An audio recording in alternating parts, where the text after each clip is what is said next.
You are watching AYV Television.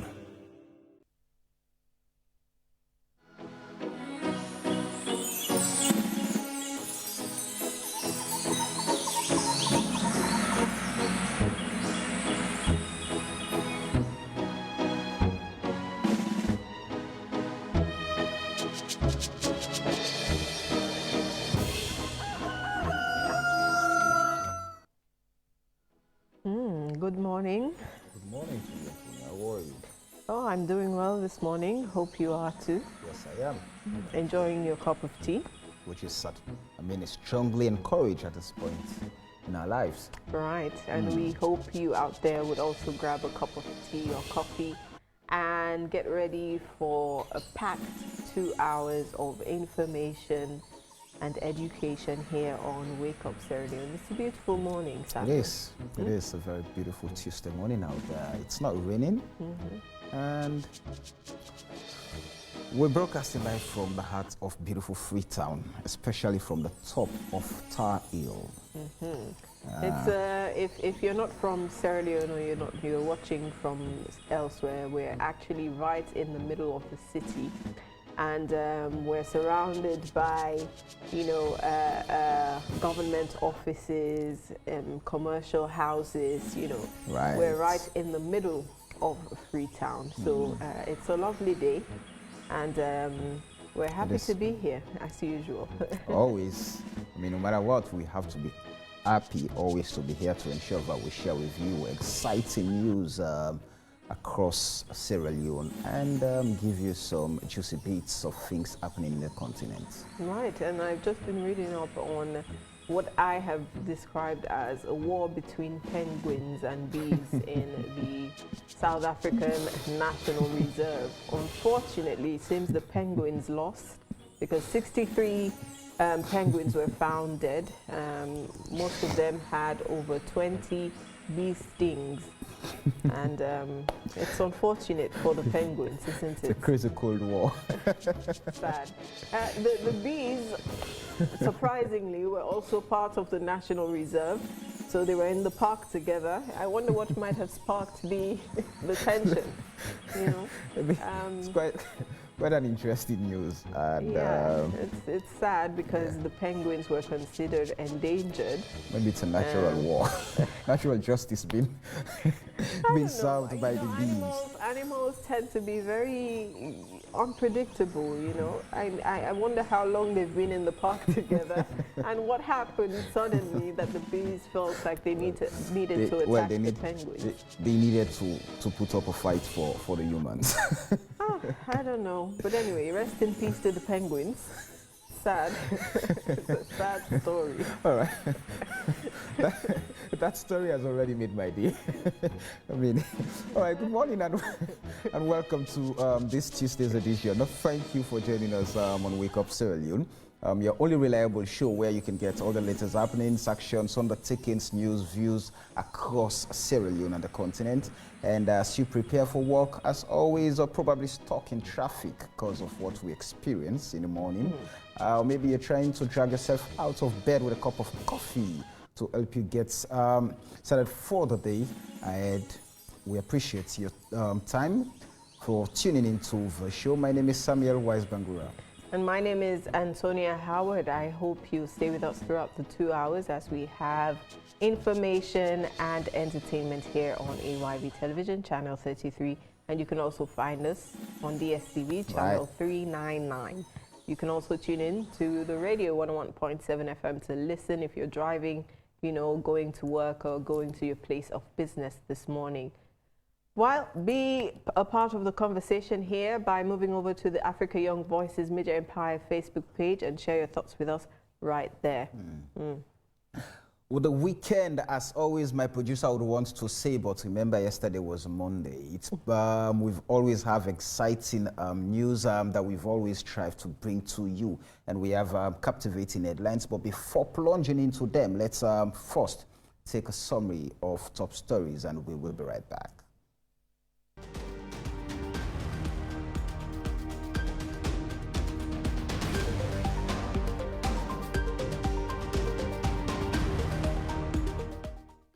Ministry of Basic Education requests 1.2 trillion loans for the next 3 years.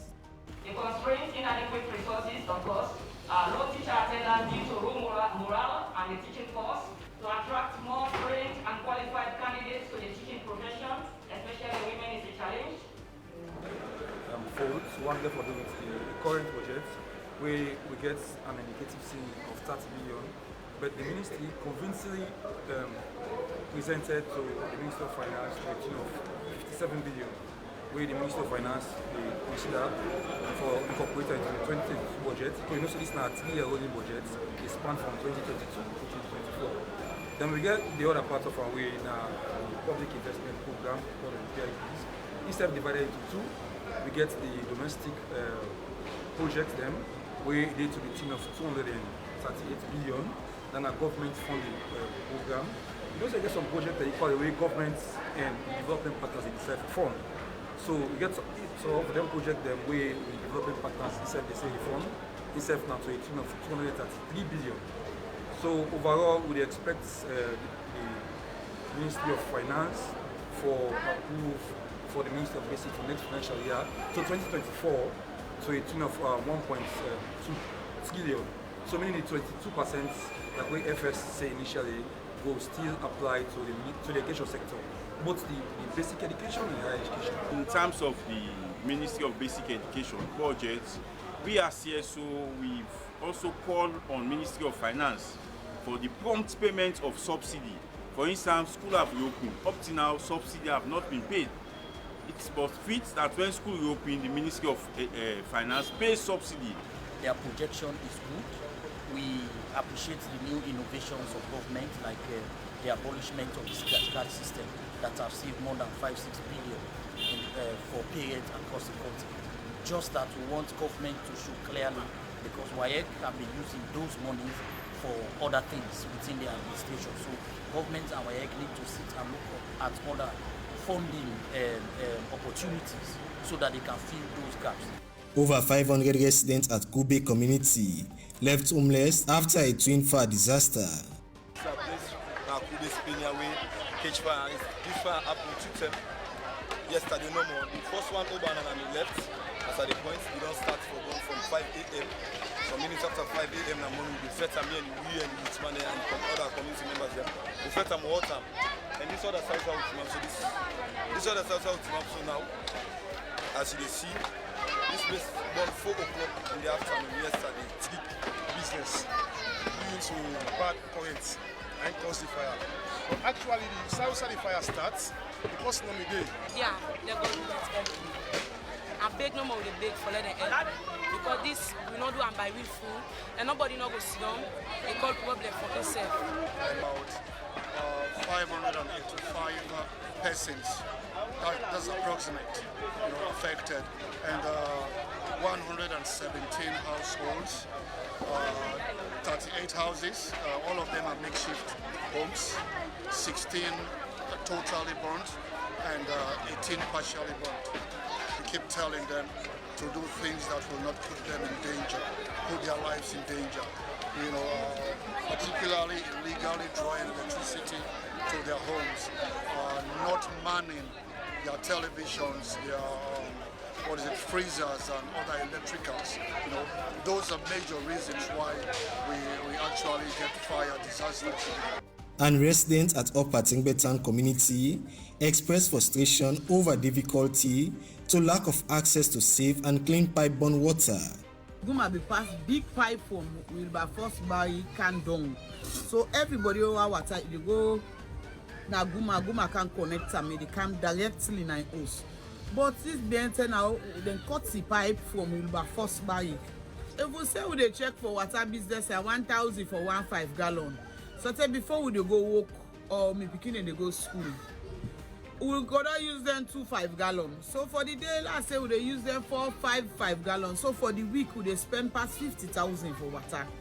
So and that 50,000 then if Guma Valley can connect with, and also we bill now will reach 50,000 for months. So if you want better pump water, pass you go down street. You understand? And from down street to here, at least if you don't more Tamando is to by the way come, you know go make the attempts for go make and fall. You understand? And bond water right now na 5,000 for bond limo. So they come up here na 5,000 they sell them. Whilst we down they sell and 3,000. Even they feel for them small one, they were not able to gym 2 over because like pretty big one and they able to take 2 over or 3 over the camel. But then they go sit down for the rest of the day. They able to get then the empty overs then they count up. So we really stay for water up here. The well the way they around the far, you know get pump water. The one the way they get pump water na upside. They go there around there so you no get pump water. You no get well water safe na buy with the buy. Currently the population in Freetown ranges between 1.2 million and 1.5. I mean, we need about say 66 million gallons of water on a daily basis, but currently we are only producing about 21. So that's why we are rationing the water. People cannot open your tap at any time of the day to have water. So basically, we ensure that everybody gets a little amount of water on a daily basis throughout the year. From time to time, we submit estimate for water supply improvements to communities. I don't think there are currently plans for that isolated spot of people living between Tengbe Town and Wilberforce presently. But I think it is something that management is looking at, and in the near future I think work will be done so that the two could be connected either from the Wilberforce end, as the case may be, or the pressure being boosted from the Kingama Road Tengbe Town end.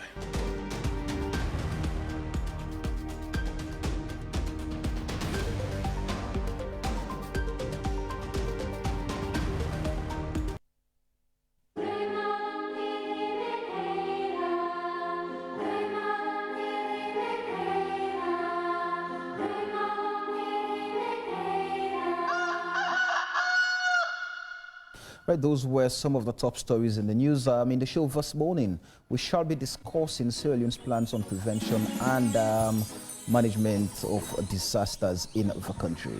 Right, and Sierra Leone joins the rest of the world to commemorate the International Peace Day on the theme Recovering Better for an Equitable and Sustainable World. We'll be discussing the importance of the day. Right, our quote for today says, "There is so much in us that unites us than divides us, as we must recognize these facts and learn to live with one another." That quote comes from retired Major General Nelson Williams, former Chief of Defense Staff, Republic of Sierra Leone Armed Forces. And with that, let's take this message from our sponsor, Rokel Commercial Bank, and we will be right back. Welcome to Sierra Leone.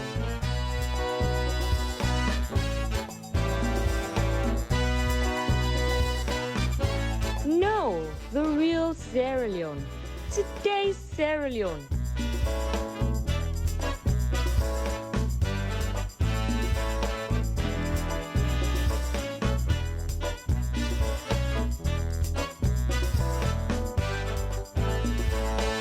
It's part of who we are. It has been for over 100 years. We get Sierra Leone. In the past, we got things wrong. Now, we're making it right. To show we are putting people first and care for what matters to them, for the milestone, for the big moments, for the mere necessities, for the go-getters, the trendsetters, for the next generation. Forward with today's Sierra Leone. As a bank for Sierra Leone, Rokel Commercial Bank, the bank of choice.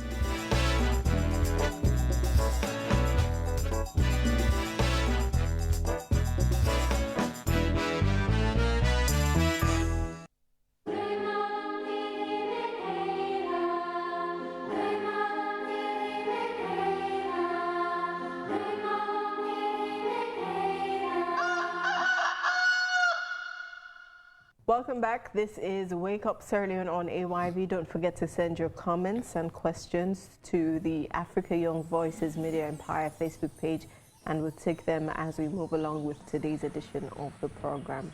Right now, some residents around the Upper Tengbe Town area in Freetown have expressed frustration over the difficulties faced to the lack of access to safe and clean pipe-borne water. These residents say they spend a lot of money, time and energy to fetch water from distant parts of the neighborhood. They are calling on the government and Guma Valley Water Company to come to their aid. Salifu Cherno Kamara visited the area and put this report together.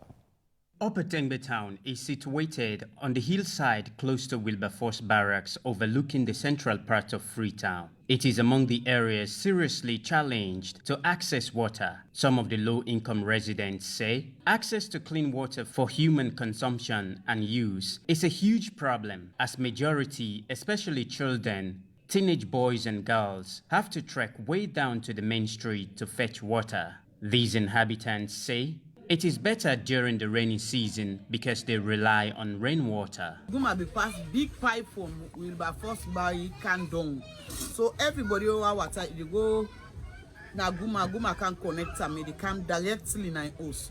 But this being now, then cut the pipe from Wilberforce by. If we say we check for water business, 1,000 for 1.5 gallon. So before we go walk or me picking they go school. We'll gotta use them 2.5 gallons. So for the day, let's say we use them 4.5 gallons. So for the week, we spend past 50,000 for water. So and that 50,000 then if Guma Valley can connect with, I know say we bill now will reach 50,000 for months. So if you want better pump water, pass you go down street. You understand? And from down street to here, at least if you don't motor man is to go by the way come, you know go make that attempts for go make and fall. You understand? And bond water right now na 5,000 for bond Leone. So they come up here and 5,000 they sell them. Whilst we down they sell and 3,000. So it's like we really want the government help on that side. We take past 3 hours. Forget if we get 1 hour safe, we get that. So we suffer na this way. Don't back again the road back, you know, fine if we go for water. We get back for out or pass the kinds again. So I can even be feeling for them small one, we're not able to gym 2-3 over because like pretty big one and they able to take 2 over or 3 over the camel. But then they go sit down for the rest of the day. They able to get then the empty overs and then the count up. So we really still for water up here. The well the way they around the far, we no get pump water. The one the way they get pump water na upside. The go there around there, so we no get pump water. We no get well water safe na buy with the buy. The communications manager at Guma Valley Water Company, Ali Kaba, says Freetown has close to 2 million people and that during the rainy season, the Guma Dam supplies 21 million gallons of water to the city on a daily basis. This is around 1/3 of the 66 million gallons of water needed to adequately supply the whole city at the same time.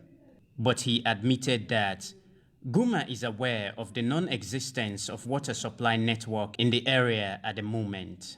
Is there any plan to connect the locality? From time to time, we submit estimate for water supply improvements to communities.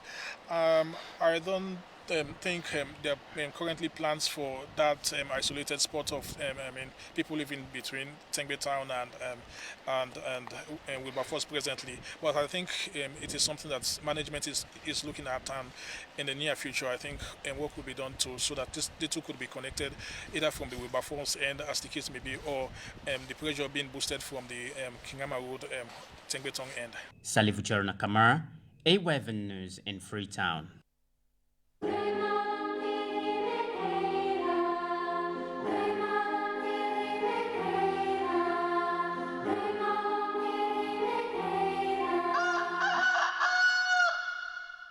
Right now, each year, the International Day of Peace is observed around the world on September 21. The United Nations General Assembly declared the day as a way of devoted to strengthening the ideals of peace through observing 24 hours of non-violence and ceasefire. This year's Peace Day is themed Recovering Better for an Equitable and Sustainable World. To look at the relevance of the day in Sierra Leone, with us in the studio, we've been joined by John Coker, Executive Director of Fambul Talk International, and Charles Lahai, a peace expert. Good morning and welcome to the show, gentlemen. Good morning. Thank you for having us. All right. Let me start off with you, John. I know you've been in communities across the country trying to reconcile communities and trying to ensure that peace becomes the hallmark in what you do. Sierra Leone last year was ranked 136 globally, and now I think we're at 146, with regards to the status of our peace. Where does that put peace as we talk about the day itself in Sierra Leone? Thank you very much for having me. You know, we slipped 10 points. I mean, during the last 12 months. I think there are several factors that, that we can attribute to that slip. I think one of the major factors is the political tension. And it seems as if a lot of people will confirm that we still have the root causes of the conflict with us in Sierra Leone that led to the war. And as a nation, we've gone through the TRC.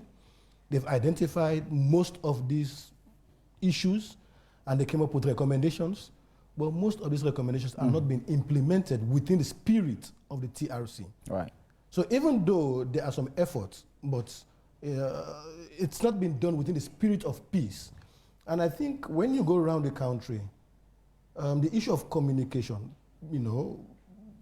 the political tension in villages, even the appointment of chiefs, these section chiefs, headmen, it's a problem.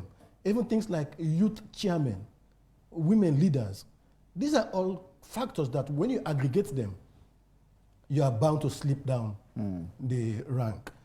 However, there are some efforts. We appreciate the setting up of the Peace Commission, the Independent Peace Commission. I was expecting more from them a day like today. And I've not seen much. I don't know why, but fortunately, my friend and colleague is here.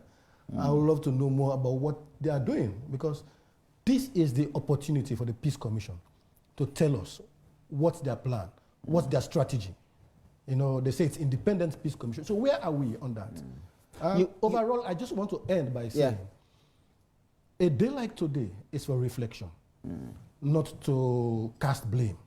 So what we are doing as an organization is we are appealing to the conscience of Sierra Leoneans to say, look at yourself. What have you done to contribute to peace in your community, in your workspace, nationwide? So we all have a role to play. The politicians, the journalists, the vendors out there, the market women, we all have a role to play. And that is the message we would like to share across the country, that don't just look at governments, don't just look at the Peace Commission. What can you do as a Sierra Leonean, as an individual, to consolidate the peace so we will move up the rank? All right. You mentioned political tension is responsible for where we are.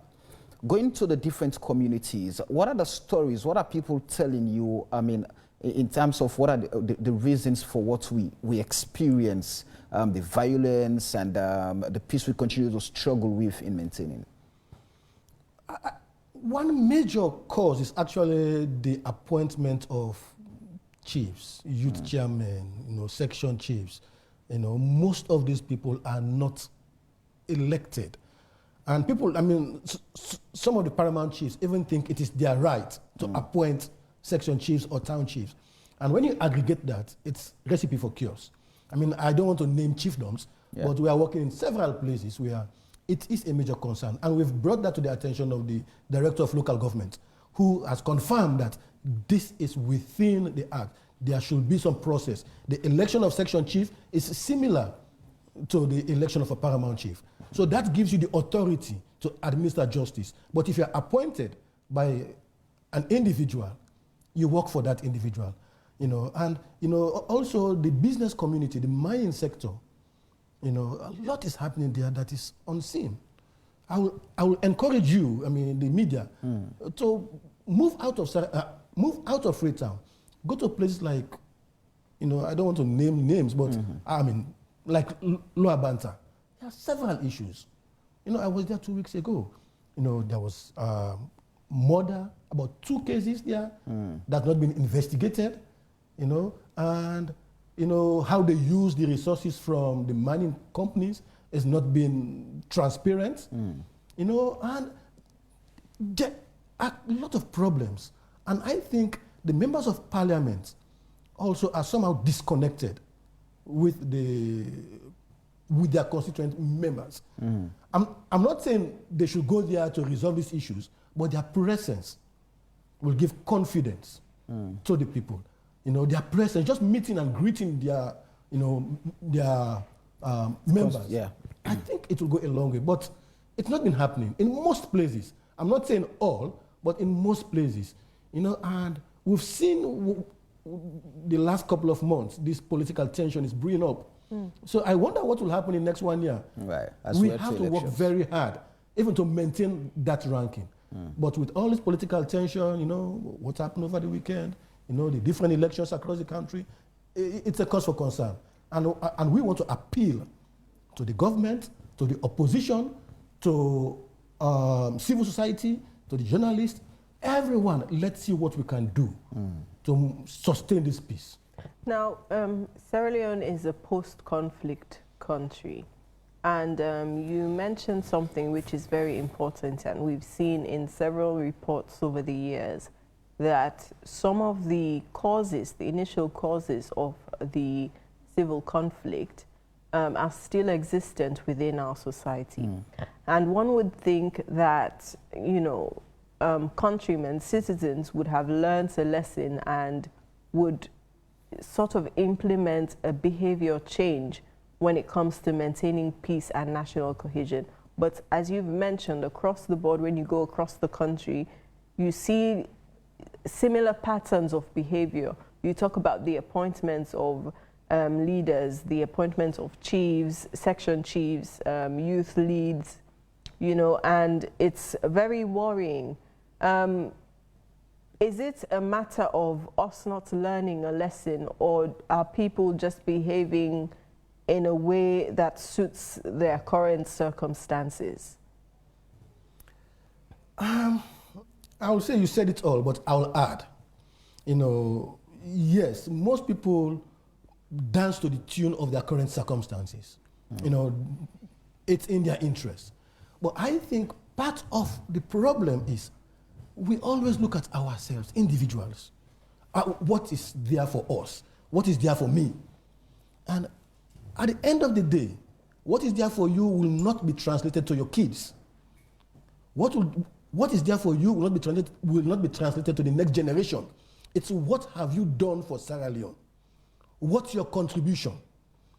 You know, and what's your contribution morally within your community? Sometimes we tend to focus more on these big jobs, minister, you know, directors. But there are people out there, even in our offices, without the cleaner. If the cleaner does not report to work today, you will realize the importance of that person. So it has to be collective. And I think, you know, from the top, president has a role to play. You know, the president and his cabinet, they all have a role to play. Members of parliament, they all have a role to play. Let them lead by example.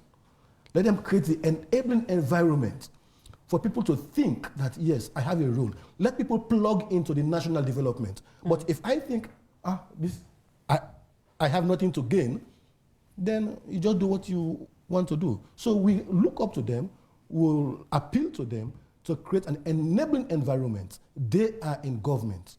They have to lead, and we all follow. I will bring Charles into the conversation with that question as to whether the government has created the enabling environment. I mean, structurally, we see strides in that area. We've seen the Peace Commission, we've seen the Council for Civic Education. All of these instruments are coming on board to play their own part. But looking at it from the layman's point of view up to the average Sierra Leonean who perhaps is in the market, to teachers, to everybody within the Sierra Leonean community when it comes to peace and cohesion, is there the enabling environment for peace to thrive?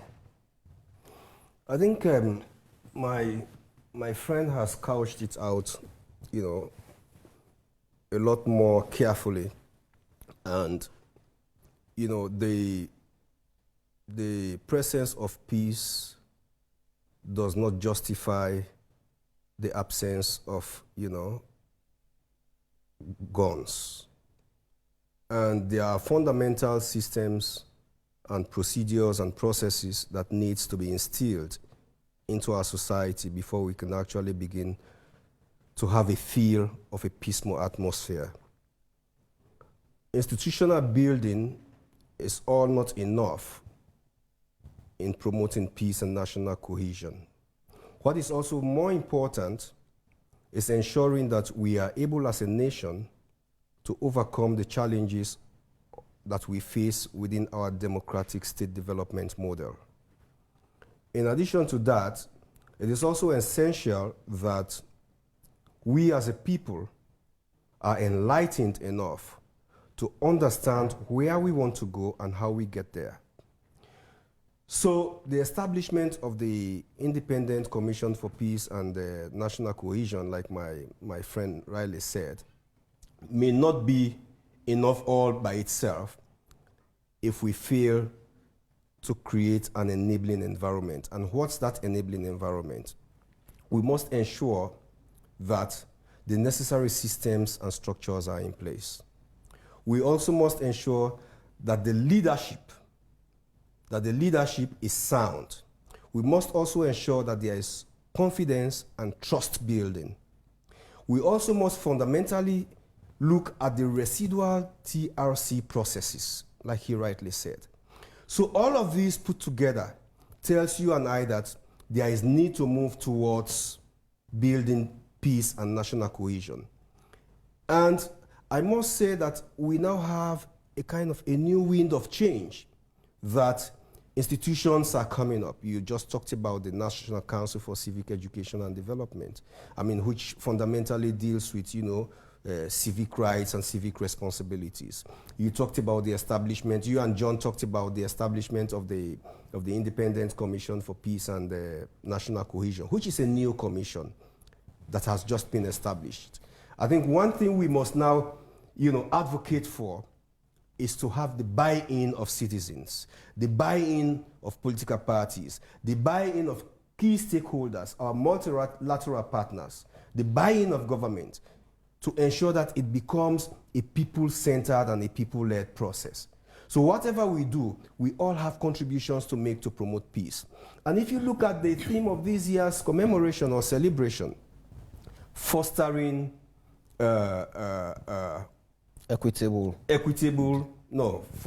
recovering better. Recovering better for an equitable and sustainable world. Development. What does that tell us? It actually tells us that something at the global level has gone wrong. There's a fundamental need for the globe to come together. We have suffered and we are still continuing to suffer the global pandemic of the COVID-19. And if you read or listened to the UN Secretary General's message, he is encouraging everybody to use peace as a way of moving forward. Charles, let me put this into context.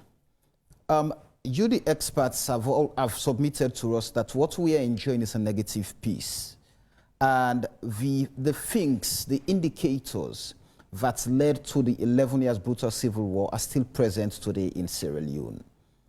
So if we are to get those things right, what should be done? You look at the justice sector, which, if you go back to the Truth and Reconciliation Commission report, you look at justice, you look at lack of equitable distribution of state resources, marginalization of minority groups, over-centralization of the economy and political power. These are things that are still present today in Sierra Leone.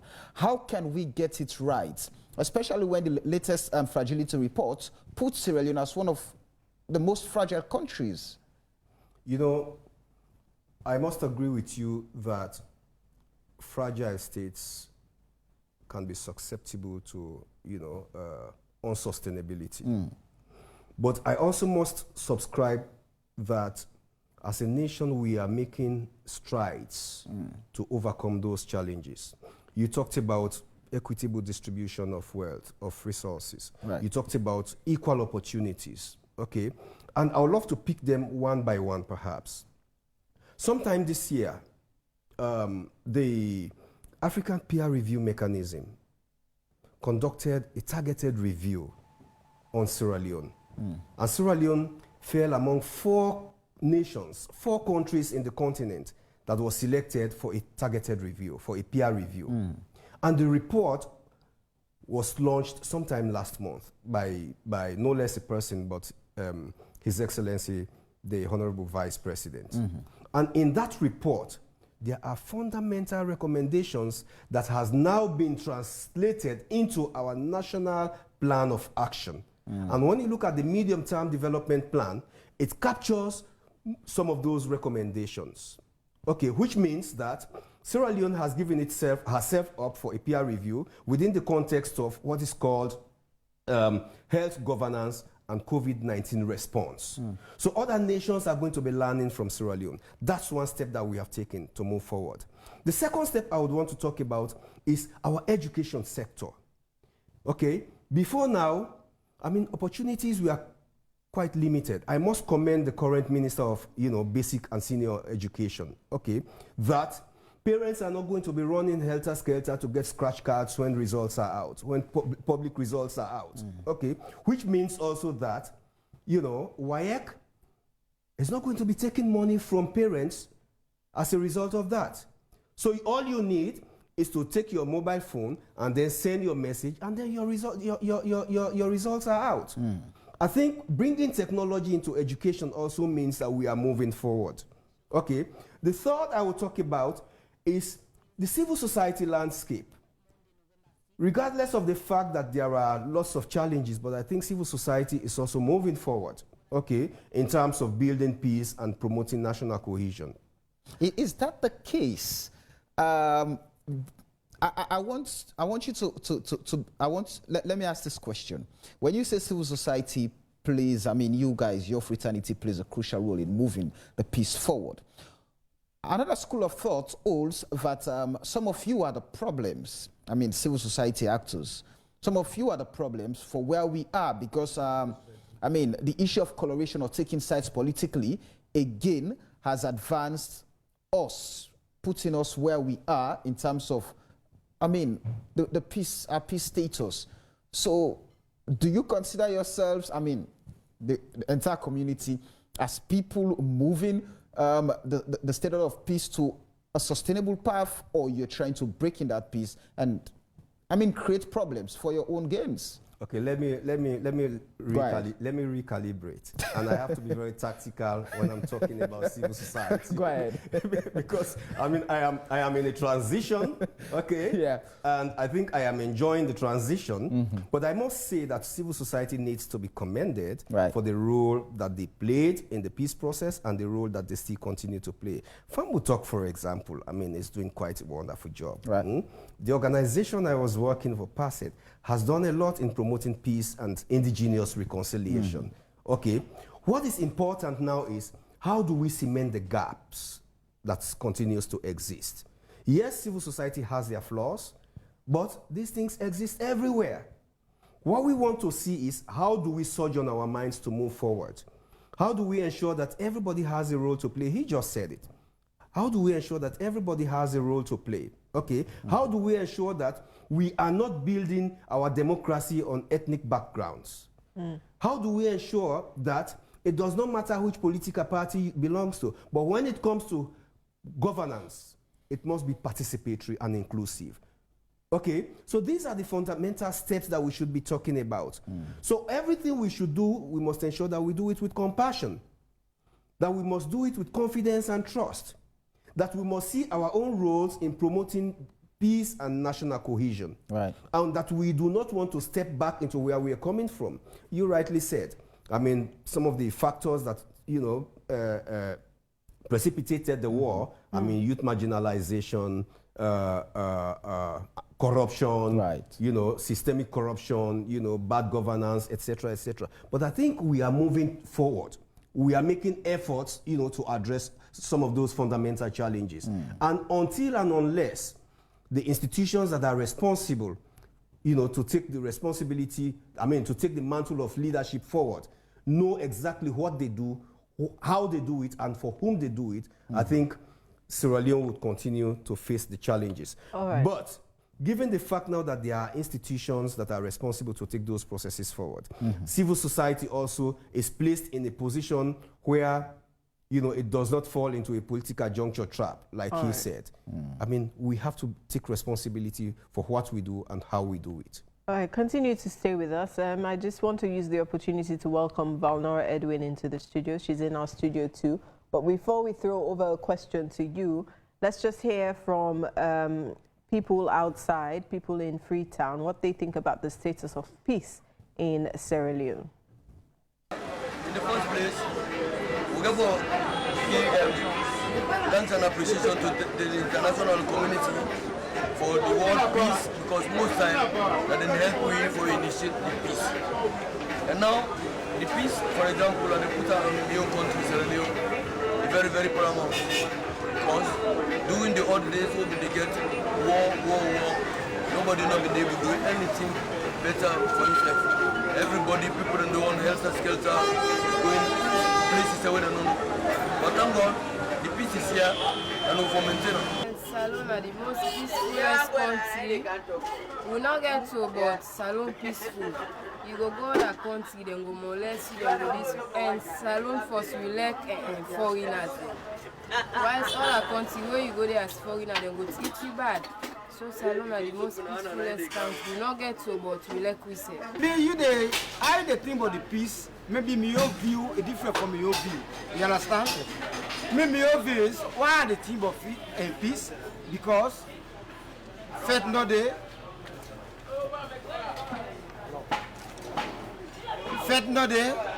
draw no day. No that is not in the country for now. Where they make people they run away, or people they go inside house. So now that means take our peace. So I'm not saying let's get it for now. I don't go. Well, we still go talk to our governments, but let them go put more effort, more especially on the security sectors, because the security apparatus are facing na the whole, na the and the peace, the more. If the security sectors, the intensive view, I facing we will get peace.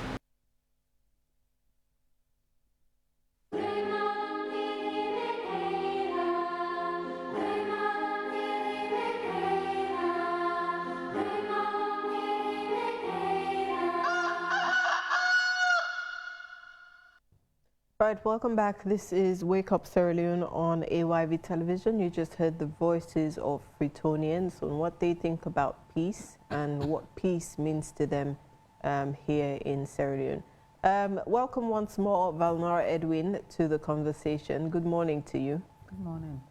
Right, I'm sure you've been following the conversation here, and we've just been discussing first of all, whether there is indeed the existence of peace, and whether what are the things that seem to threaten peace and national cohesion here in Sierra Leone. And you've been someone who has been outspoken when it comes to good governance, and it's only right that we bring into the conversation.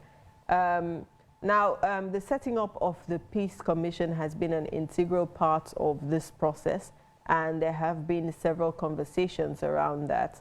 Now, do you believe that this commission would be instrumental in perhaps maintaining the peace and improving national cohesion in Sierra Leone? For certain reasons, I would like to be very specific on that. But what I will say generally, I do endorse what my colleague mentioned, that you certainly do need institutions that could foster peace.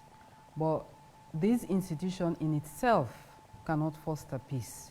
There has to be several processes that needs to unfold, and they have alluded to some of them.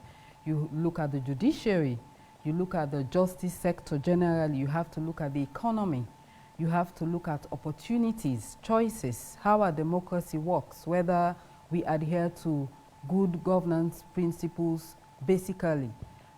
We look at police response to riots, access to resources, access to job opportunities, the way we do our politics, the winner takes all mentality. All these issues affect our ratings or how we consider peace. And peace is something we need to define, in fact, as a nation. Because for some, even listening to the public, they will tell you, oh, there are no guns, so probably that makes us peaceful. But for somebody else, the fact that they cannot have basic access to livelihood, they don't have jobs, the fact that they're looking out for scholarship for their kids, the fact that armed robbery seems to be a problem, the fact that issues around sexual and gender-based violence are prevailing. For them, it's not a peaceful environment. And even when you look at the SDG 16, because it directly speaks to peace processes, it says peace, justice, peace, and strong institutions. When you look at what SDG 16 prescribes, it shows that we need to have a safe environment, you need to go to sleep peacefully at night, you need to ensure issues around women's rights issues, torture, trafficking, illicit financial flows, the economy, and also ensuring that even these institutions that are established are independent. Because if an individual is aggrieved and they need to access, whether it would be the Human Rights Commission, the Peace Commission, the Anti-Corruption Commission, they go to the police, and the feedback or their experience is not satisfactory. These are all small triggers. And even when you listen, you hear concerns around chieftaincy, if you go to that level, whether amalgamated or de-amalgamated chiefdoms, it's an issue. There are prevailing issues around the farmers and the herdsmen in Cambia and Koinadugu. These are issues that could bring internal unrest and strife. So the institutions are there, but if they are not effective, if they are not allowed to function independently, and citizens can have access and feel that they have been recognized as citizens and given the required dignity, it affects what we would consider as peace. Right, that's a great submission there. But I'd like to bring the conversation back to us here in the studio with Charles Lahai. Now, the Peace Commission you mentioned, which is why I asked Valnora, you know, you said it's about bringing people on board and making it a national process, making the institution one that represents Sierra Leoneans, one that is for Sierra Leoneans. Do you think that the entire the motivation behind forming the Peace Commission has been undermined by, you know, what people have been, the critics that have been coming up when it comes to the setting up of this commission? I think it will be too early to start being judgmental about that. But what I would say is that over the years, there has been increased effort, increased clamor for the establishment of an infrastructure for peace. And now that, you know, the institution has been set up, I think what we should be concerned about is how do we all pull together as a nation to support the institution to thrive? How do we, what contributions can we make to ensure that the institution serves the purpose? What can we do as a nation to ensure that we do not undermine the credibility of the institution? Because, I mean, like my colleague said, we are getting closer to elections. And for me, I think these are the fundamentals we should look at. How can we support the Peace Commission to ensure that, you know, it surmounts the challenges of reinforcing our democracy? So that's what I would say. I mean, I want to be very specific on the topic of the day. But what I want to emphasize is the fact that we have all been clamoring for the establishment of the Peace Commission, and now the Peace Commission has been established. It's a new commission. It has just been set up. And I think we should all be concerned about pushing it forward to ensure that it meets its mandate. Let me ask John this question. John, I know you're looking forward to seeing more from the Peace Commission, especially with regards to this day. But you submitted earlier that, especially when we're moving towards election, and getting representations of the people across the country, I mean, that has posed some serious challenge where paramount chiefs think they should select or appoint section chiefs, I mean youth leaders. Moving into the process of elections, what should be done, especially with regards to your community healing processes, what should be done to ensure that we're able to put structures in place to avert any potential threats to the peace? Well, allow me to just say something about the Peace Commission, Go ahead. please. You know, it's unfortunate I have to say this today because I think the Peace Commission has a lot to do, but I will say they've missed a golden opportunity. It does not mean they will not recover, but the ownership, you know, of the Peace Commission, people were not involved. When I remember how we set up the Human Rights Commission, it was a people's-led process. Nomination of commissioners went through public vetting, but these were all appointed. So what's the role of the people? I'm not crying them down, you know, but they have a task to prove to us that they are able to respond to the challenges. So that's a missed opportunity. However, I wish them luck to really come back to us to prove that they are there and they can address the challenges come 2023. Now, the election, I'm really concerned.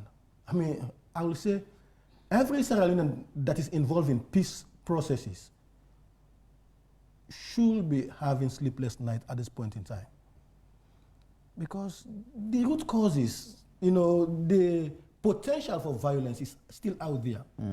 I talked about communication. Communication to me is the watchword. You know, people are just left out there. They just do what they want to do. They assume what is happening. There is little or no communication. You know, for the central government, we think by talking on radio, giving interviews or television, that's communication. It's a one-way communication. What we need is series of town hall meetings. Let us have dialogue sessions across the country. Take what you are doing to the people. Have the members of parliament, have councillors, have the traditional leaders. Let them talk to their subjects. Have big town hall meetings of stakeholders. Let them raise the issues. You will be surprised that most of what the people want is not like millions of dollars. Sometimes it's just to see their member of parliament. Because like in one community, they told me, look, the MP, when he was campaigning, he was meeting us in our farms, talking to us to vote for them. Now we've not seen him since his election. What does that mean? There's a gap. So all they think is that man is flooding in money, not knowing that there are challenges. So let us have the opportunity. A day like today should be a day of reflection. Let's talk. Talking will not harm anyone, but it's like it's freeing your mind. We say blow mind. It's important. We don't have that space. And my worry is, if we get into 2023, as we are presently, I'm worried. Let me ask you, John, what's your role in all of this as civil society organizations to ensure that we're able to bring all the players together? I know there was this forum established between yourself and the government. What happened to that particular forum? The government's CSO dialogue? Yes. I mean, I have to be very honest with you and the viewers. I even checked with the office yesterday, with the office of the vice president yesterday. And I was told that, yes, they've had the resources now. An event will be organized shortly. But it's like, the program was launched last year. Right. You know, so 9 months, no dialogue. We're not only talking about that type of dialogue. What we need is take the government, take what the commissions are doing, go meet the people in their villages, give them the opportunity to feel that they are part of Sierra Leone. Let them not just think, oh, they are in Freetown, they do what they want to do. That is the major challenge. We need to create that enabling environment for them to feel that they are part of Sierra Leone. They have a say in the governance process. And I think this is where we'll have to judge the Peace Commission and other existing commissions. What are they doing? Right. Let me just bring in Valnor before we take a few messages. Now, do you subscribe to this, well, theory, I would call it, the gap between the governed and those in governance? And do you think there exists right now the enabling environment for peace?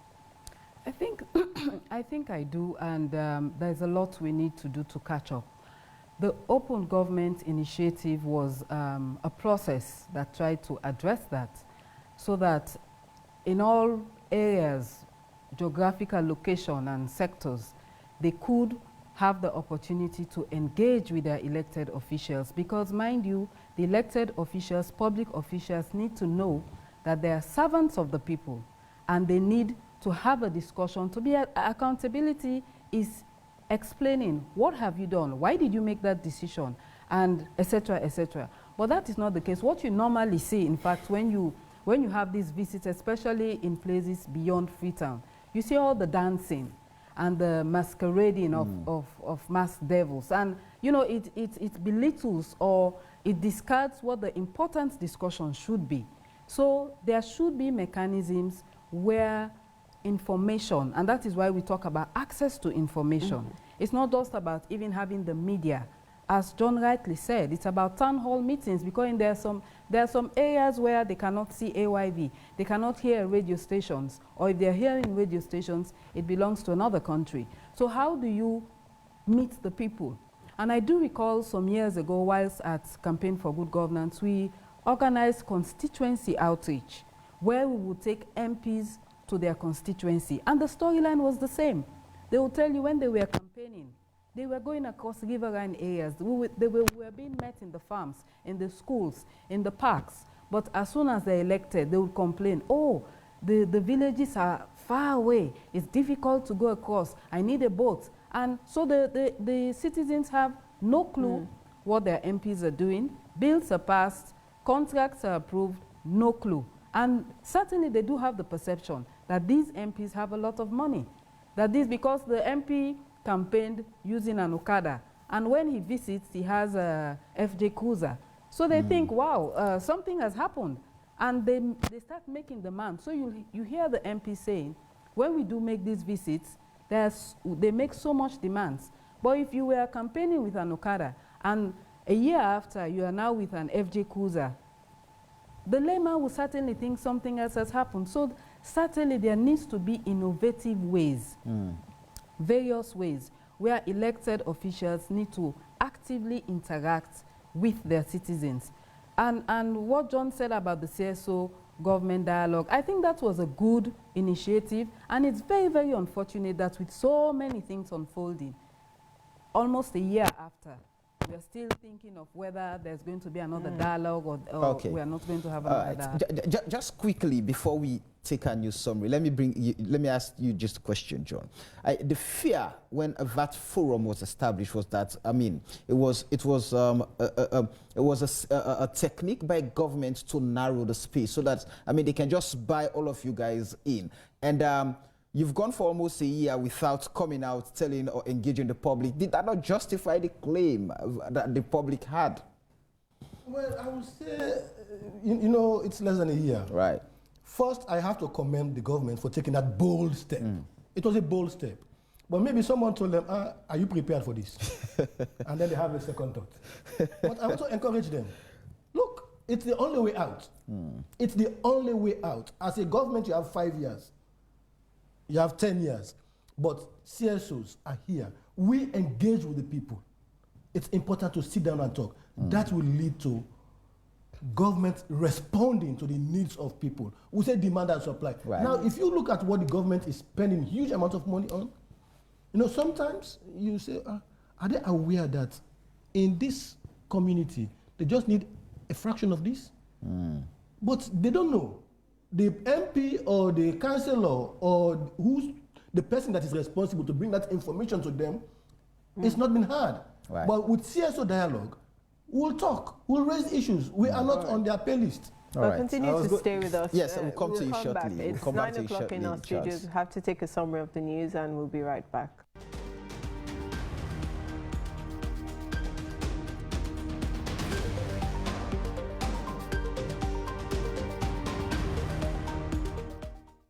Ministry of Basic Education requests 1.2 trillion leones for the next 3 years. The constraints, inadequate resources, of course, low teacher attendance due to low morale and the teaching force to attract more trained and qualified candidates to the teaching profession, especially women, is a challenge. Folds, one day for the current budget, we get an indicative ceiling of 30 billion, but the ministry convincingly presented to the Minister of Finance a tune of 57 billion, where the Minister of Finance consider for incorporated into the 2022 budget. So you know, so this is now a 3-year rolling budget. It spans from 2022 to 2024. Then we get the other part of our way in our public investment program, called the PIPs. Instead of divided into two, we get the domestic projects them, where they to the tune of 238 billion. Then a government funding program. We also get some projects that equal the way governments and development partners themselves fund. So we get so of them project them way with development partners itself they say the fund itself now to a tune of 233 billion. So overall we expect the Ministry of Finance for approve for the Ministry of Basic for next financial year to 2024 to a tune of 1.2 trillion. So meaning the 22% that way FS say initially will still apply to the education sector, both the basic education and higher education. In terms of the Ministry of Basic Education budget, we as CSO, we've also called on Ministry of Finance for the prompt payment of subsidy. For instance, school have reopened. Up to now, subsidy have not been paid. It's but fit that when school reopen, the Ministry of Finance pays subsidy. Their projection is good. We appreciate the new innovations of government, like the abolishment of the card system that have saved more than 5-6 billion for parents across the country. Just that we want government to show clearly, because WAEC have been using those monies for other things within the administration. So government and WAEC need to sit and look at other funding opportunities so that they can fill those gaps. Over 500 residents at Kube community left homeless after a twin fire disaster. This fire happened 2 times. Yesterday, no more. The first one, Oban and left. As at the point, we don't start from 5 a.m. Some minutes after 5 a.m. in the morning, we fed me and we and the man and other community members there. We fed them water. And this other side out to so this other side out to so now, as you see, this place born 4 o'clock in the afternoon yesterday. Deep business due to bad currents and cause the fire. But actually, the south side of the fire starts because no me day. Yeah, they're going to let them be. I beg no more with the beg for let them help. Because this we not do and by real food and nobody not go sit down. They call problem for themselves. About 585 persons. That's approximate, affected, and 117 households, 38 houses. All of them are makeshift homes. 16 totally burnt, and 18 partially burnt. We keep telling them to do things that will not put them in danger, put their lives in danger. Particularly illegally drawing electricity to their homes, not manning their televisions, their freezers and other electricals. Those are major reasons why we actually get fire disasters. And residents at Upper Tingbetan community expressed frustration over difficulty to lack of access to safe and clean pipe-borne water. Guma be pass big pipe from Wilberforce by Kandong. So everybody over water, you go na Guma can connect them, they come directly in our house. But this being now, then cut the pipe from Wilberforce by. If we say we check for water business at 1,000 for 1.5 gallon. So before we go work or me beginning they go school, we gotta use them 2.5 gallons. So for the day, last say we use them 4.5 gallons. So for the week we spend past 50,000 for water. So and That 50,000 naira, if Guma Valley can connect with, I know say we bill now will reach 50,000 for months. Tembeton also, if you want better pump water, pass you go down street. You understand? And from down street to here, at least, if you don't more Tamando is to over the way you come, you know go make the attempts for go make them fall. You understand? And bond water right now na 5,000 for bond limo. To carry come up here and 5,000 they sell them. Whilst we down they sell and 3,000. Even the film for them small and we're not able to gym 2 over because like pretty big one and they able to take 2 over or 3 over the camel. But then they go sit down for the rest of the day. They able to get then the empty overs and then the couch up. So we really still for water up here. The well the way they around the far, you know get pump water. The one the way they get pump water now upside. They go there around there so we no get pump water. We no get well water safe now buy with the bag. Currently the population and in Freetown ranges between 1.2 million and 1.5. I mean, we need about, say, 66 million gallons of water on a daily basis, but currently we are only producing about 21. So that's why we are rationing the water. People cannot open your tap at any time of the day to have water. So basically, we ensure that everybody gets a little amount of water on a daily basis throughout the year. From time to time, we submit estimate for water supply improvements to communities. I don't think there are currently plans for that isolated spot of people living between Tengbe Town and Wilberforce presently. But I think it is something that management is looking at, and in the near future, I think work will be done so that the two could be connected either from the Wilberforce end, as the case may be, or the pressure being boosted from the Kingama Road Tengbe Town end.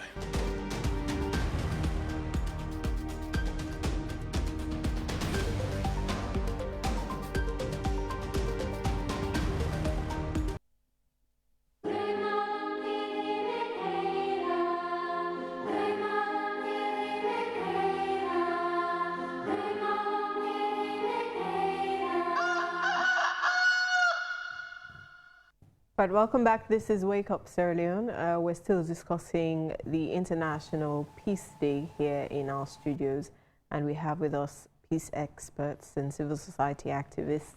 And we're going to take some messages from our Facebook page that our guests will respond to in order to round up the conversation. Samuel.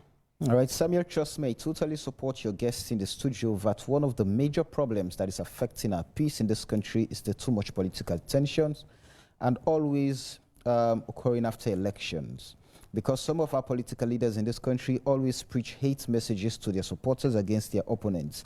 And also the issue of winner takes it all in our country is also another big problem in our country that is always our peace in the country. Because if the opposition has a say in any governance system in a country by providing some ministerial position to them, trust the issue of political tension will be a thing of the past. From Boss earlier, Duazak, or some context saying with sincere unity, freedom, and justice for all, there will be peace amongst all Sierra Leoneans, and that's what exactly the current government is doing. Zainab Yebu Kanu is saying, I live in London and I am always excited to come home every year. But when I think about the water crisis, that speaks to the water issue. It breaks my heart to fixing water and light in that country. I'm happy, Jabati Mambu, it's a compliment that for John. If my memory can serve me well, the amount of money that was and has been spent on peace sensitization around the country is huge, and nothing has been vividly achieved. Saluna Tokwilek. And the final message is from Kande Ture. These commissions and civil societies will not bring peace in Sierra Leone if the government of the day is unwilling to allow fair play. National cohesion is a role only the government can perform unless civil societies are willing to challenge the status quo. So many messages, but those are the ones we will take. Right, okay. Interesting comments from our viewers. Most of them seem to agree with everything you've said here. But the question now is, how do we foster sustainable peace going forward? Election year is coming up soon, and relatively speaking, when we look at the kind of peace Sierra Leone has compared to other countries, we don't seem to be doing badly, but there continues to be threats to the efforts, not only civil society organizations, but also citizens generally are making in order to maintain peace.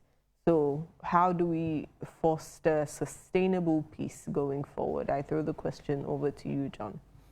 Thank you very much. And as one of the viewers said, it's only the government that can create the enabling environment for us to have sustained peace. And once we have sustained peace, we'll have sustained development. So in terms of what the government should do, I think, yes, they made the first step by establishing the Peace Commission. But is it just to establish the Peace Commission? I think the government should support the Peace Commission. They should support them with the political will, with the resources for them to implement their strategy. We will carefully watch the Peace Commission. We will not be, just endorsing what they are saying. We will challenge them where necessary. But we want to be critical partners of the Peace Commission. And again, as a government, I think the government should open up the space a little bit for CSOs. For some of us who've been out there for a while, within the CSO community, we are fading away now. We're creating the space for the younger guys to come up. One issue we've discussed years back is, I think it's not that bad to have a civil society fund. Because for now, how many CSOs are able to raise their rent? How many CSOs are able to pay for audit? How many CSOs are able to pay their staff? And they will tell you they are CSOs. But we have to survive. So I think the government should create the space to have a fund that CSOs can apply for. Now, with all what's happening around the world, there is little room for us to apply for funds outside of Sierra Leone. Things are hard. But if we create that space, we've seen that in other parts of the world. The money we are using here. Just to interject, do you think that would create the enabling space for peace, or would that only foster more confusion, given that, there's the saying which goes, you do not bite the hand that feeds you? No. Would that sort of stifle civil society organizations not to speak against things that it's how you go about it. It's how you go about it. In other parts of the world, there are funds that people can apply for. That does not mean you will compromise. But the reality is, when you don't have that fund, then you compromise. Because if you don't have the fund to pay your rent, it's getting to the 10th month, what do? You go to either the opposition, or you go to the government, start to say nice things that they want to hear, and you ask them for a bailout. But if we have a constructive funding system, even like a CSO house, it's part of our money, it's our taxpayers' money.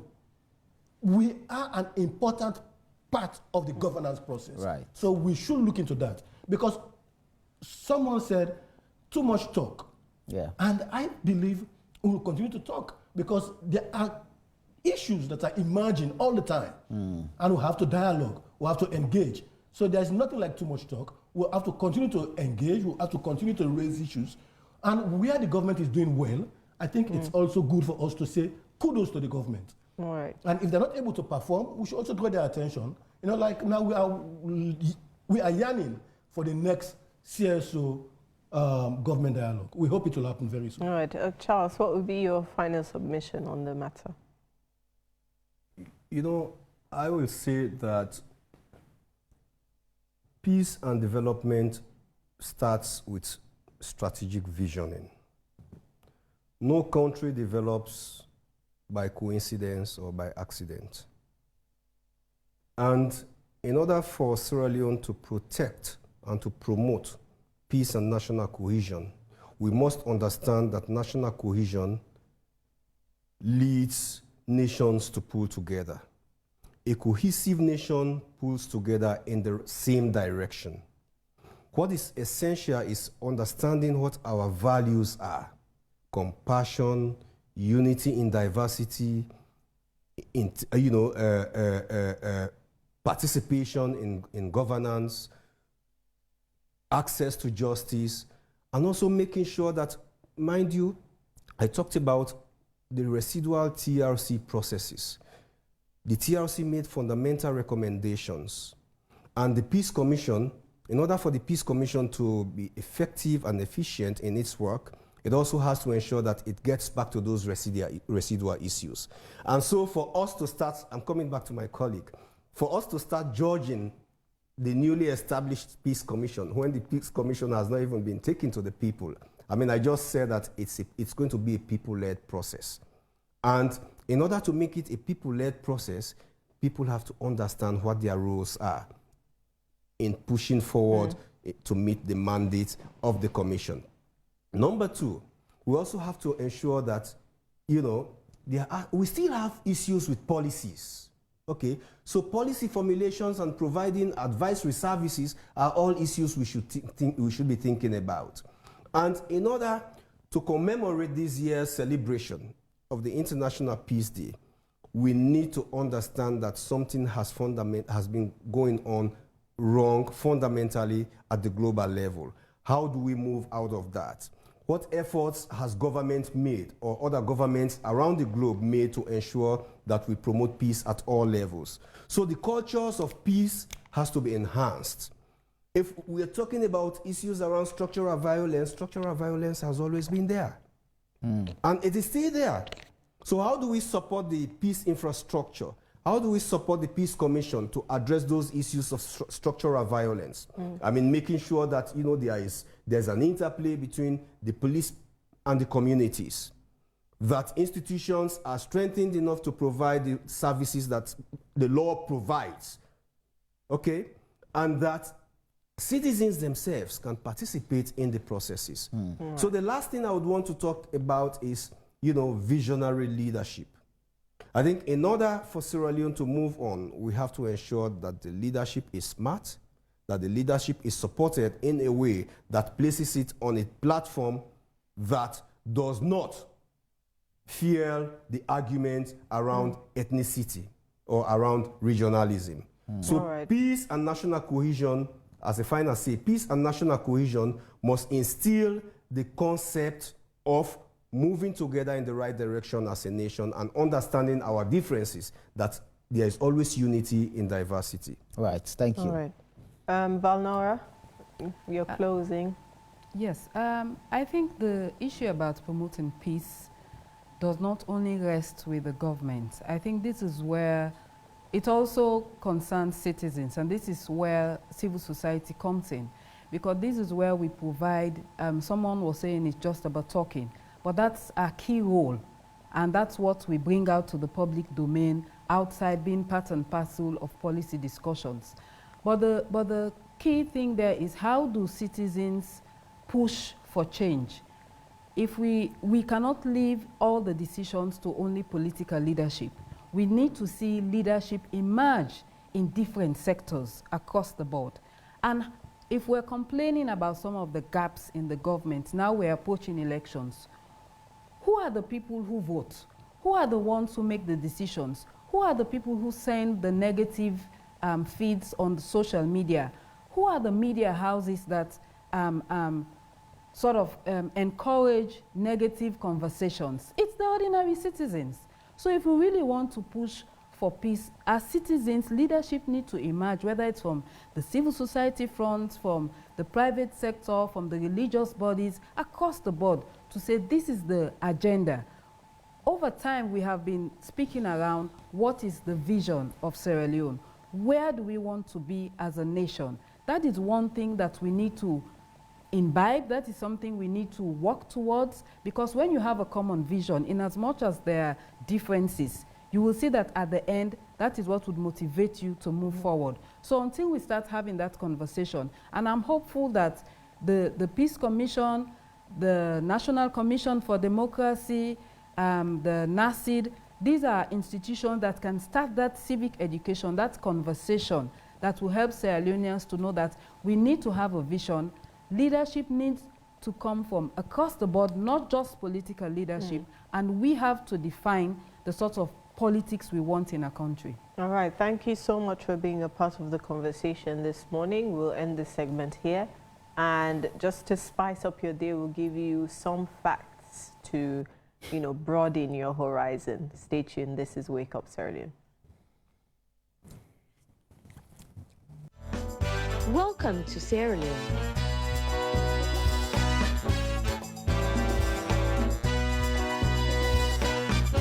No, the real Sierra Leone. Today's Sierra Leone.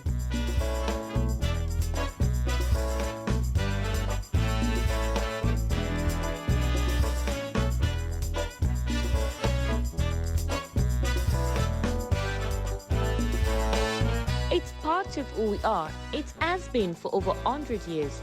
We get Sierra Leone. In the past, we got things wrong. Now, we're making it right. To show we are putting people first and care for what matters to them, for the milestone, for the big moments, for the mere necessities, for the go-getters, the trendsetters, for the next generation. Forward with today's Sierra Leone. As a bank for Sierra Leone, Rokel Commercial Bank, the bank of choice.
Right, welcome back. This is Wake Up Sierra Leone on AYB Television. Thank you for staying with us. We still have about 40 minutes to keep you engaged here on Channel 33 and on DSTV Channel 399. Now, we've been following lots of things happening across the country. This is, I would say, worrying time, especially for people living in disaster-prone areas. And just yesterday, over 500 residents at the Crew Bay community were left homeless after a twin fire disaster destroyed their homes and properties on Sunday. Now, some of the victims who spoke to AYV said they suspect bad electricity as the cause of the fire. So just to set the pace before we move into our conversation on disaster management, let's join our reporter, Memunatu Bangura, who was at the scene and sent this report. Where fire and flooding disasters normally occurred, residents in the community were left homeless after a twin fire disaster happened, leaving over 500 victims affected. Some of these victims explained their ordeal.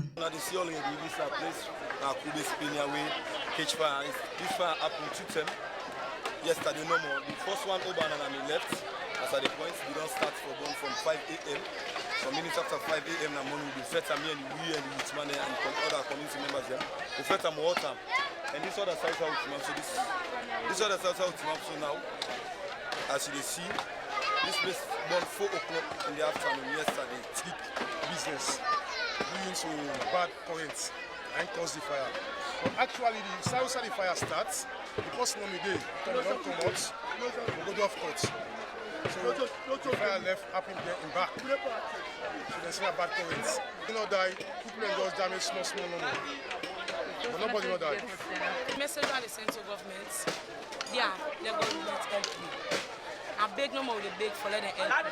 Because this, we not do and by will fool, and nobody not go sit down, they call problem for itself. The Deputy Director of Relief and Response at the National Disaster Management Agency, Molu Bwiwa, explained some of their findings while calling on residents to do the necessary in averting some of these disasters.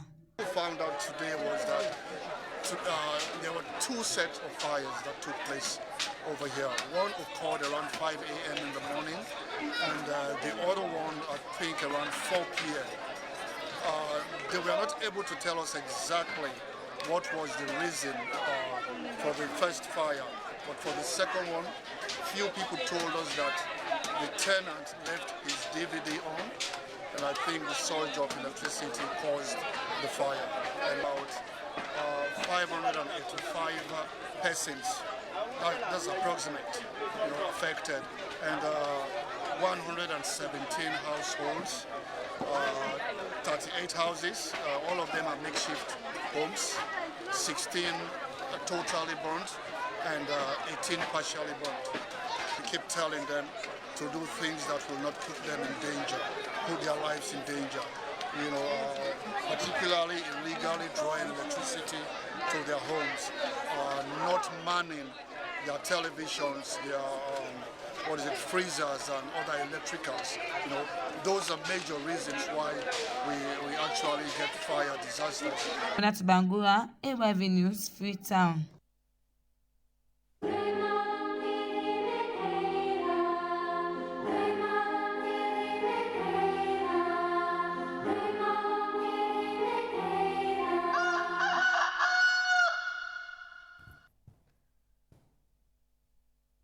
Right, welcome back to Wake Up Sierra Leone, and as I said, we're setting the pace here for a discussion on disaster management here in Sierra Leone. And in the studio, we have Gabriel Manapaka, the Deputy Director General for the Sierra Leone Meteorological Agency. We have also with us Oswald Hansels, the co-founder and CEO Greenlove. And in our studio too, we have Mohamed Elba, the Director of Communications, National Disaster Management Agency. Good morning to all of you this morning. Good morning. Good morning. Right, it's been, I would say, a week or two and a half of, floods and fire disasters in certain areas. And it's interesting that we see the NDMA moving to these areas which are affected to respond to these disasters. But, as a sort of proactive measure, I'd like to find out first from Mohamed Elba what the NDMA is doing in terms of preparing these communities ahead of these disaster events. Thank you very much for having me. Good morning to you and good morning to our viewers. Yes, indeed, disaster mitigation is an integral component in the general circle of disaster management, especially for NDMA moving forward. So since the inception of the agency, we have not only been responding to disasters, but we have also ensured to partner with other agencies to ensure that we reduce the risk of vulnerable communities experiencing disasters, especially during the rains. Quite recently, if you could recall, we have a partnership with the Sierra Leone Road Authority, SLRA, and of course, where we have been actually cleaning drainages across, the municipality to ensure, drainages have free flow, once it rains.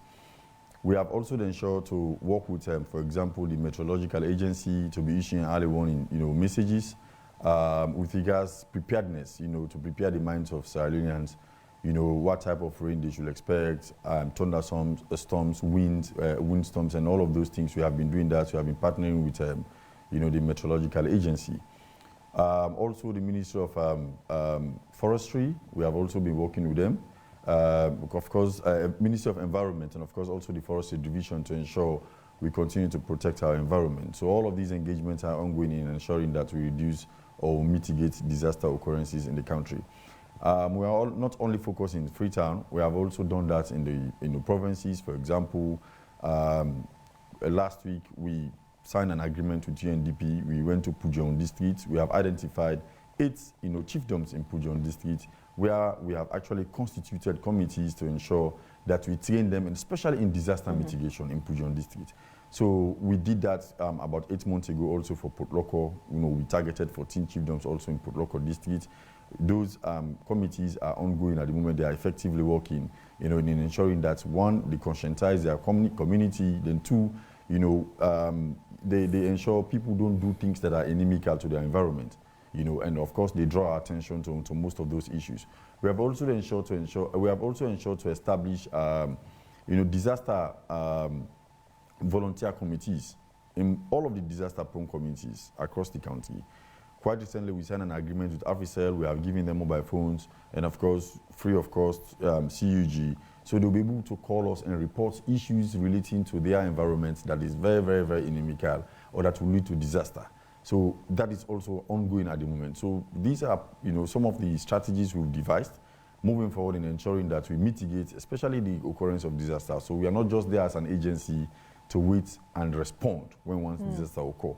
But we have also tried to ensure that we, you know, work very hard in reducing, you know, the occurrences of disasters. Some communities or some disasters, normally, no matter the, you know, level of intervention, they are bound to occur. You understand? So, but what is important is that when once it occurred, you know, you are well prepared enough to ensure that you manage it so that it will not have a devastating effect.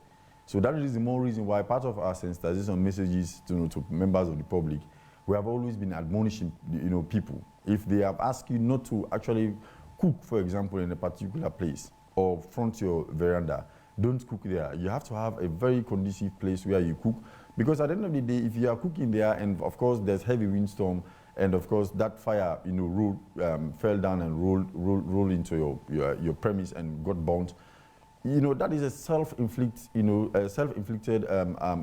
disaster.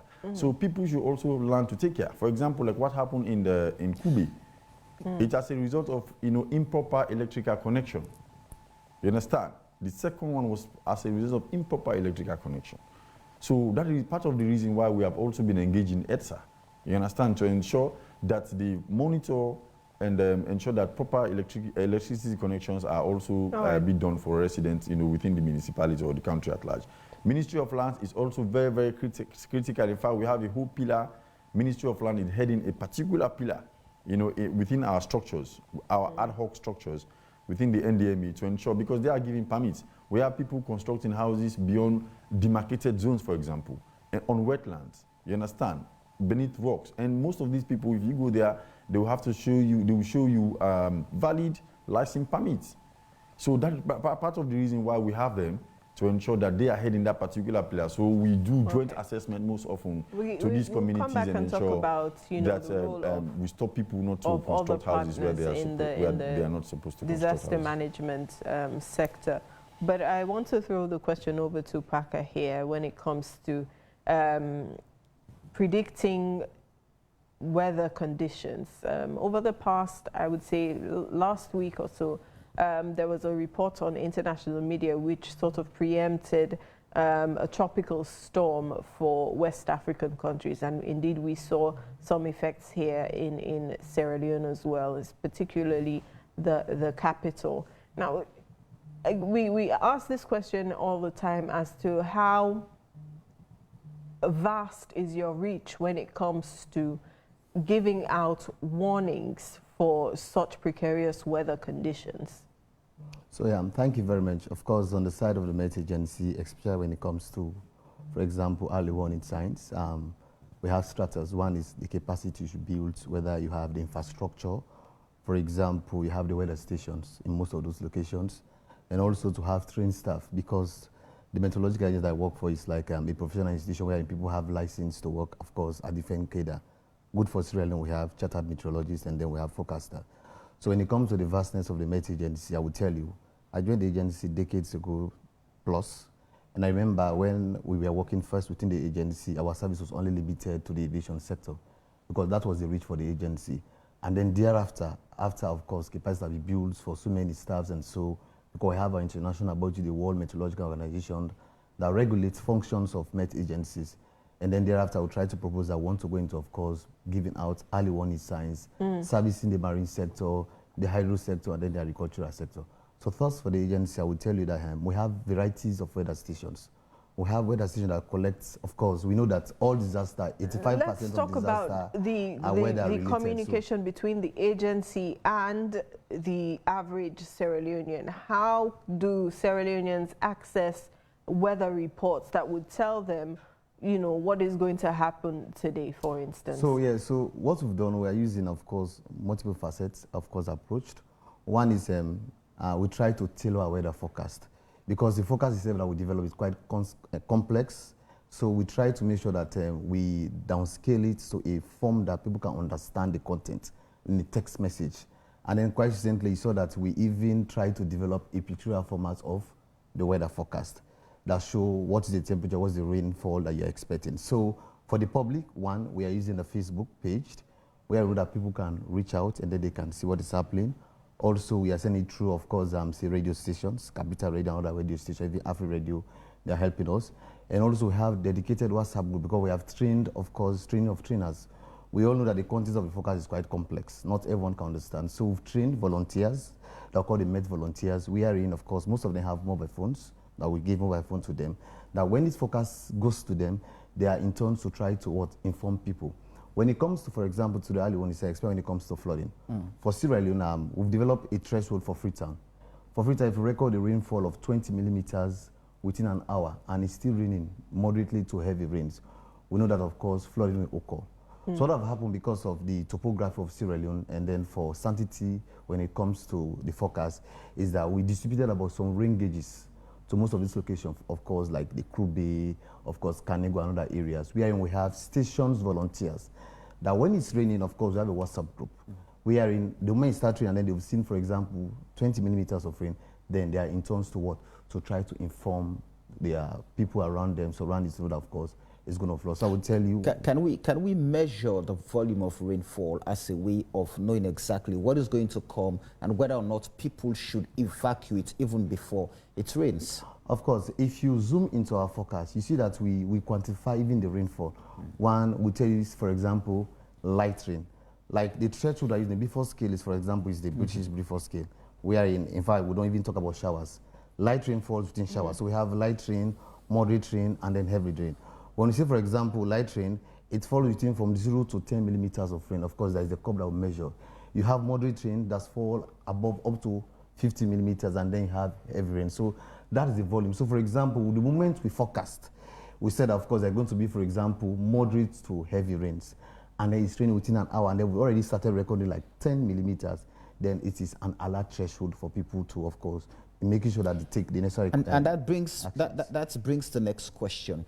So when you've done your forecast and you're able to tell the volume of rain, and we have communities that are notorious for floods, especially when it rains, how do you relate that information to the relevant authorities? So at the end of the day, we know we have people living in so many slum communities that are disaster prone. How do you relay those pieces of information to relevant authorities or partners, so that at the end of the day, because we hardly see evacuation in this country, especially as when early signs are given, we hardly see authorities moving to evacuate people, and so the people are just left on their own. If you want, you did it. If you want, you commodity. But this is going to happen. How do you relay the information? Well, from the Met as a professional wing, we are service provider, scientific institution. So, like, what we mean by right, you know, our information when it comes to early warning should go through, of course, the NDMA to scrutinize the information, and then before ever actions taken place. So, of course, what we do as an agency is like we use all the approach. One, sending information to NDMA, and then also to our WhatsApp group, and then sometimes some mobile calls to colleagues, radio station that could help. I remember, I think 2 years or 1 year ago, there was a time when even AYB was helping Met agency about disaster when we sent out our warning. Even I think this year, for text message passing through our phone. So for the agencies, like whenever we see these informations, one is we of course talk with the NDMA, and then also we send this information to our volunteers, because there are people living in those areas. Okay. And then for them to take the necessary actions. Let's bring in Oswald. I know the issue of what we suffer has been linked to the way we interact with the environment, human activities. Now, you are keen, and you have, your interest in protecting the environment and conserving the things we have.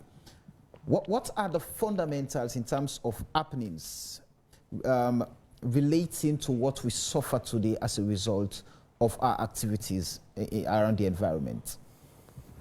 Environmental degradation what is now known as global warming.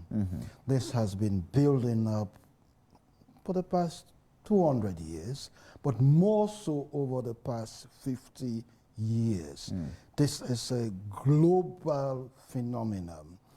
The people mainly in Western Europe and the United States, over the past 20 years, they've been joined by India and China. They've put excess carbon dioxide and methane into the atmosphere. This has caused the whole atmosphere to heat up. This heating up of the atmosphere is causing what is known as climate change. The whole climate all over the world is changing. Excess rain, and in some areas where there used to be rain, there is now drought. People are going to be starving.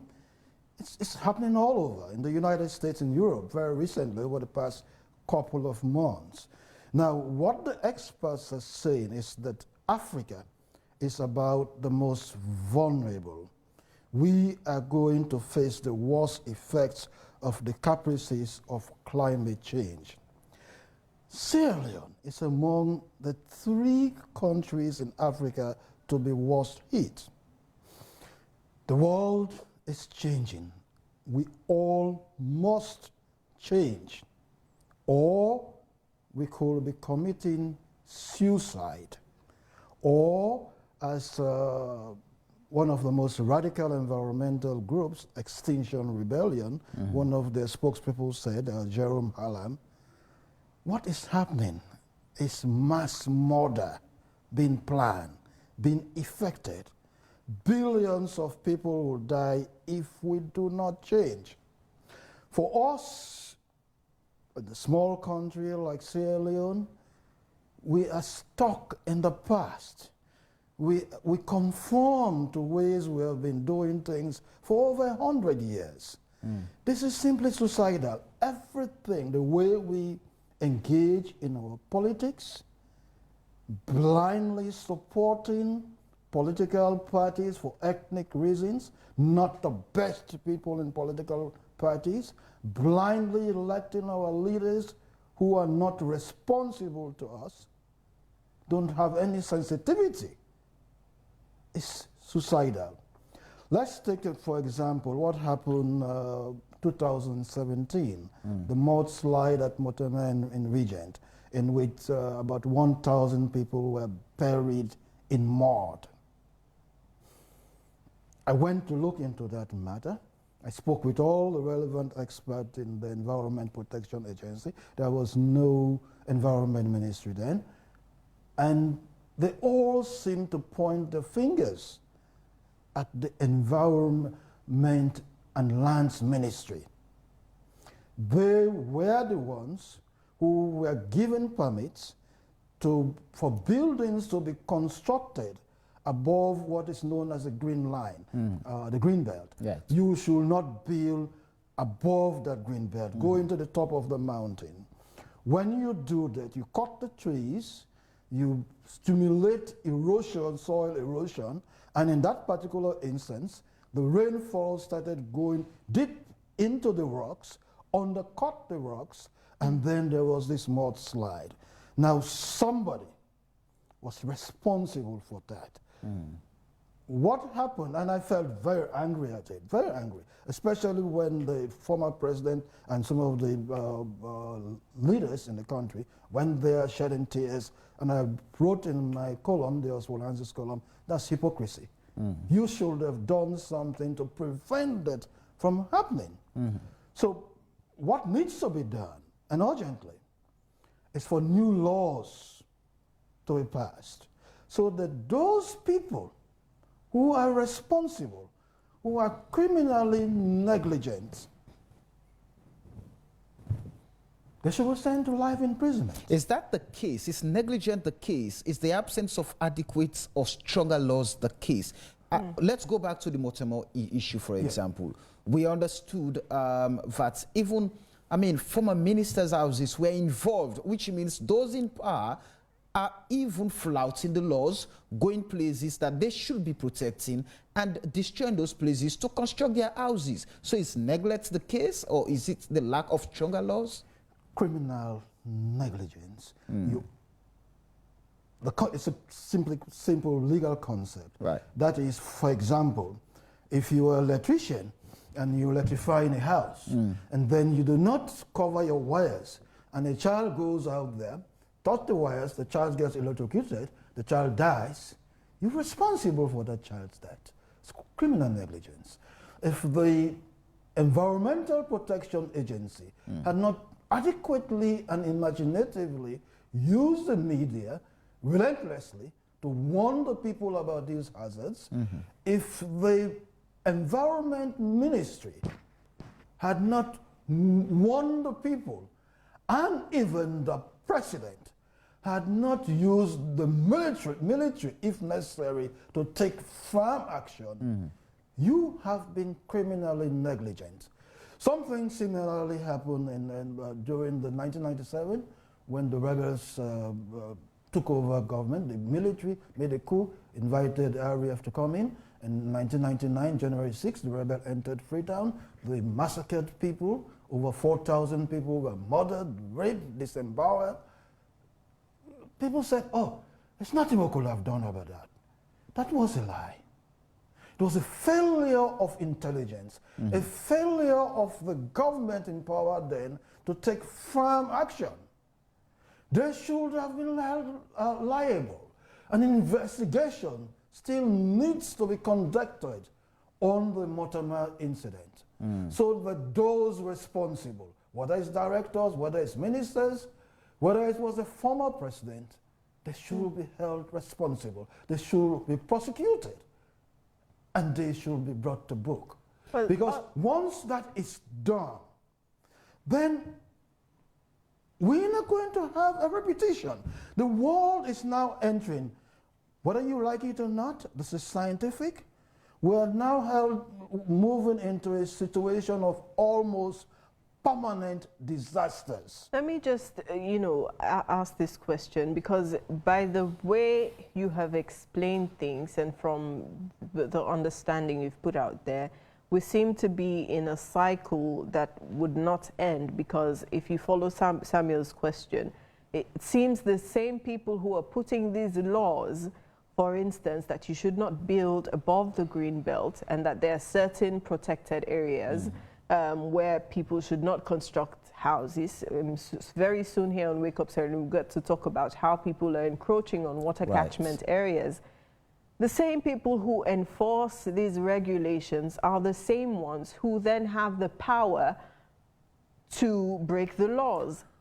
And at the end of the day, they are the ones, and they are sort of the referees, and they cannot then call themselves out to say, yes, I broke the law. I was not supposed to build my house here. I obtained papers from the lands ministry because perhaps the minister is my friend, and this is what happened. So do we find ourselves in an unending cycle of disaster? No, absolutely no. Philosophically, there has to be a paradigm shift in the way we philosophically approach governments in the country. You, as the president, you have the principal responsibility to ensure lives and property are protected. If you fail to be firm, use the law, use the military, the police, get out of this place. We will hold you, we must hold you responsible. How? How? We will mobilize the people. The citizenry must be mobilized. No president has the right to cause over 1,000 people to die. But it is the same citizens, Oswald, who would tell you, you have to take the slum out of the people and not the people out of the slum. Yes, when I was doing my research... So when they find themselves in a situation where they feel like they have to enjoy their rights, then their tongues change. No, I was doing some research on that in 2007. I actually went to the slums with a video camera video camera documentary crew, and I spoke with several other people at the Kanike slum, at the Krube slum. It was almost as if they all had rehearsed that. The lady just said the same thing. Take the slum out of us, don't take us out of the slum. That was rubbish. Rubbish in the fact that you are living in a precarious environment.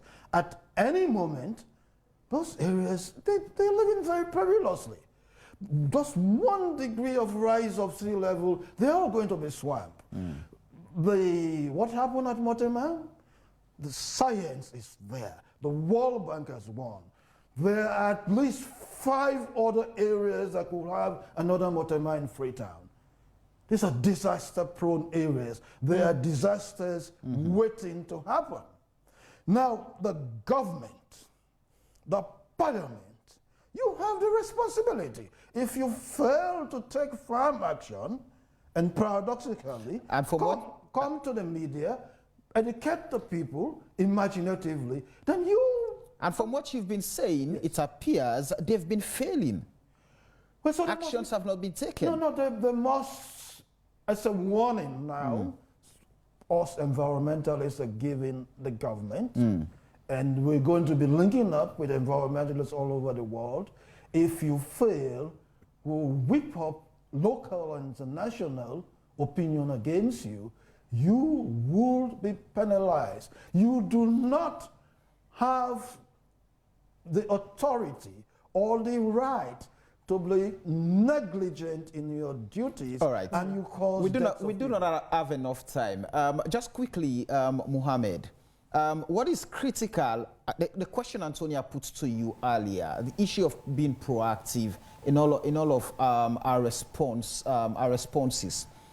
Going to that, we have places, for example, if forecasts have been given by the agency saying we're going to experience heavy downpour, and we know, for example, when we experience that Kube floods, we've seen no effort other than warning them again for Reno and go flood. We've seen no effort of actually taking it, because at the end of the day, these are people who've lived and continue to live in monumental abject poverty. They will tell you they do not have anywhere to go, and all government does is telling them it's going to flood. Move away from disaster-prone areas. You do not have any clear strategy as to how you evacuate them, take them out of those disaster-prone areas. Is it that difficult for governments to do, and all we have to do is just warn them? Thank you very much for that brilliant question. I want to believe this is not a challenge only for the NDMA, but several other, disaster agencies, or environmental agencies within the country. The cycle of disaster management, you have the last cycle, which is actually recovery, and it is very, very, difficult. It's very, very elaborate, and it has a lot of human rights issues and challenges. So once it has to do with recovery, it is very, very difficult. It's complex. The intricacies over in that is so immense. So, for example, let us say government wants to relocate, residents at Kube or Susan's Bay, for example. So, and we cannot just take them there, and these are Sierra Leoneans, and leave them on the streets, just to, for them to be sleeping around and all of that. So, if you want to relocate them, you have to find a very convenient place for them, build, a place for them, a house, for example, toilet facility, and all of those amenities, because they are human beings. For example, let me give you this example.